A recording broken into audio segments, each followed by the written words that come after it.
tayo ng atay ng manok.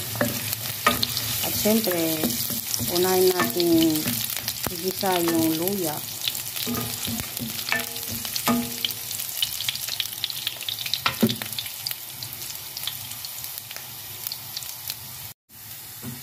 Yan, isunod na natin yung bawang at saka sibuyas. Pagsabayin na natin yan.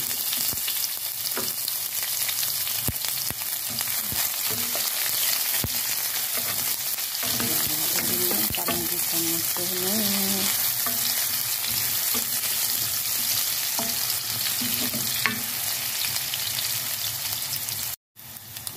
Ayan, okay na yung ating sibuyas at bawang. Pwede na natin ilagay yung atay. Yung atay ng manok. Binigyan ako kahapon ng atay ng manok.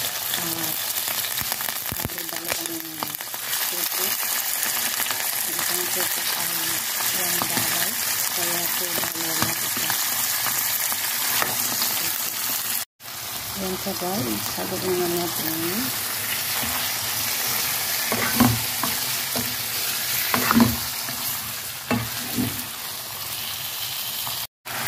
Gusto natin yung mga kasama.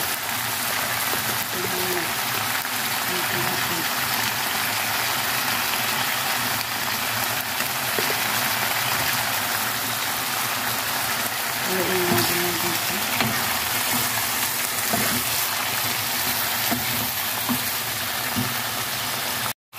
Natin natin ito ng oyster sauce.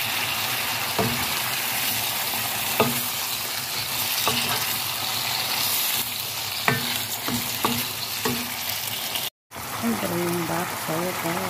Kunting lang.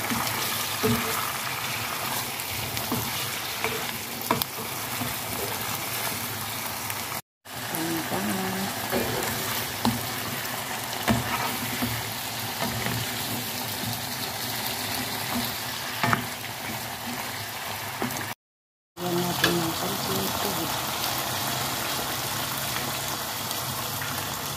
Tapos lutuin natin siya. Alam niyo guys, may natirang ulam noong nakaraang bracelet. Kaya ito, kunin natin. Pwede natin siyang sahog dito. Sayang. Yan guys, nilagay ko yung minced pork. Lagay na natin ngayon yung gulay.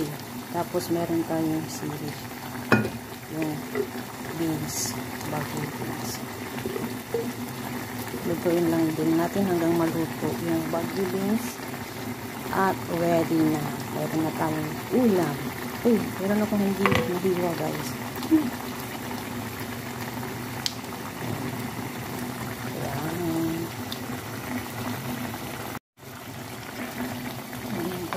Tinikman ko na at okay yung lasa niya, ang sarap-sarap.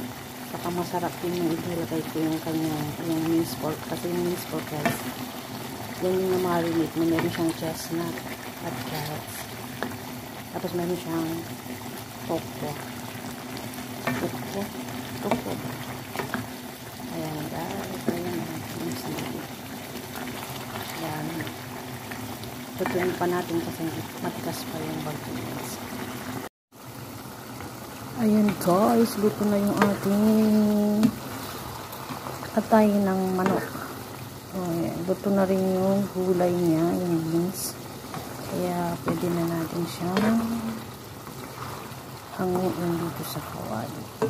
Yun lang mga tsakadora. Maraming salamat sa panonood lahat sa aking mga video. At sana ay meron na naman kayong idea ngayon kung ano yung uulamin ninyo. Ayan, ang sarap niya. Diba? Ang sarap. Mapapa-unli-rice na naman tayo nito mga tsakadora. Kunti lang yung sauce niya syempre. Bye mga tsakadora. God bless us all.